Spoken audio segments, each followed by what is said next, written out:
Hey guys, so before this video gets started, I have a quick announcement to make. Over the holiday season, I got a new computer and it's been working wonders for me in a few departments, but one major setback of this PC is that the webcam is horrendous and I absolutely refuse to record from this computer with the kind of quality that this camera gives me.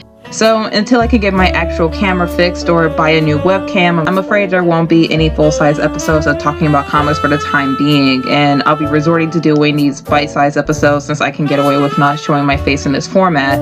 Now that I've said it out loud, not having a good quality camera is kind of a blessing and a curse because I can work on improving this format more and making it more visually pleasing.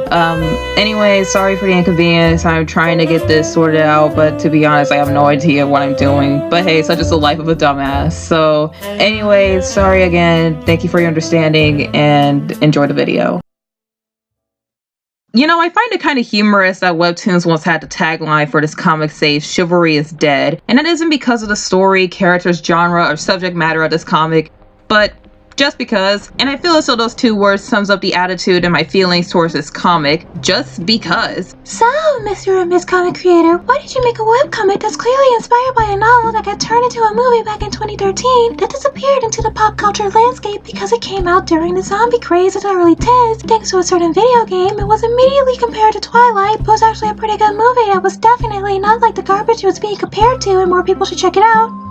Just because. And I'm personally very okay with that feeling and constant response of just because without that response and the humor that comes with it, I would be calling major bullshit on this comic and wouldn't be talking about it today. Boyfriend of the Dead is the type of comic where it's not hard to see why people love it so much and why I'm still keeping up with it to this day, even though when it first came out and I started to read it, I was sure I was going to drop it. Because it's very easy to get annoyed by this comic outside of the pop culture references that will date this comic so fast that you better enjoy it while you can. For starters, there is the very clear inspiration from said movie that in the beginning, before this comic becomes more and more of its own thing, you wonder if the creator has a single creative bone in their body, or the fact that there's Wi-Fi, gas, and electricity in the zombie apocalypse before that also gets explained. But because yeah, you know, it's pretty much those three reasons right there that makes just because an extremely invalid excuse for letting this comic get away with what it's doing. But as time goes on, if you're like me, you'll probably enjoy the pop culture references. Again, while you can, the most convenient zombie apocalypse ever, the slightly dark sense of humor, and well,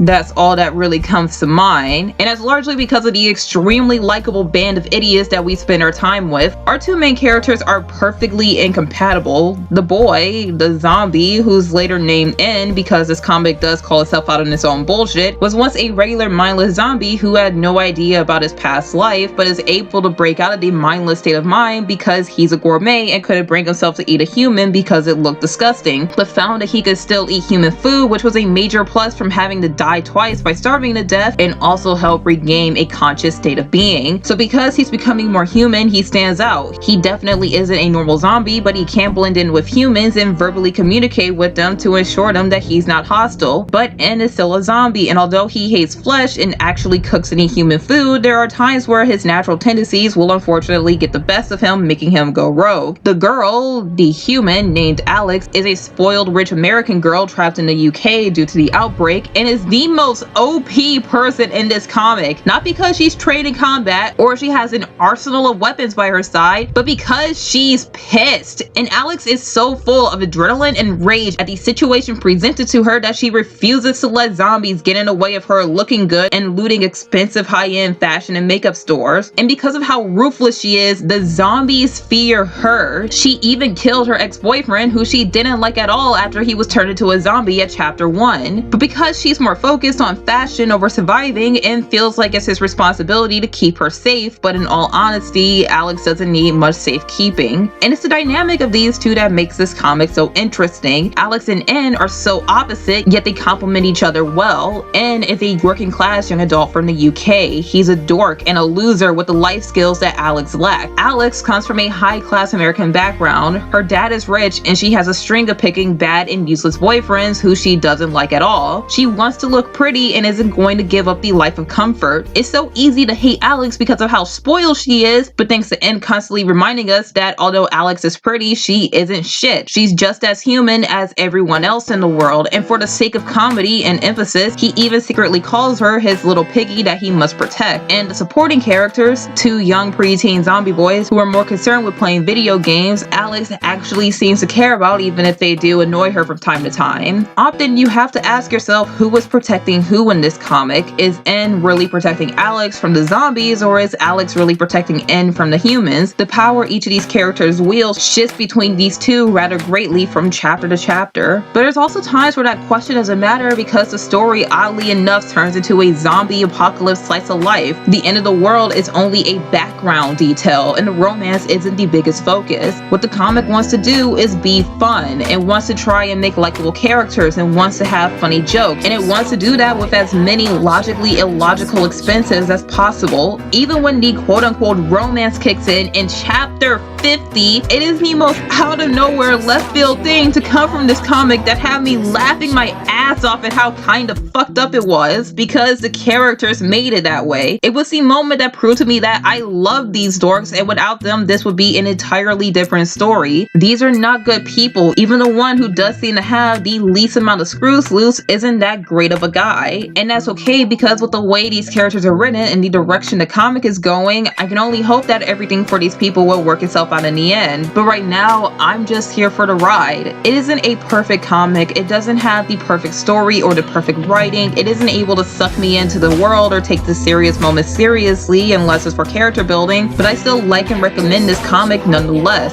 And if not for the characters, then just because.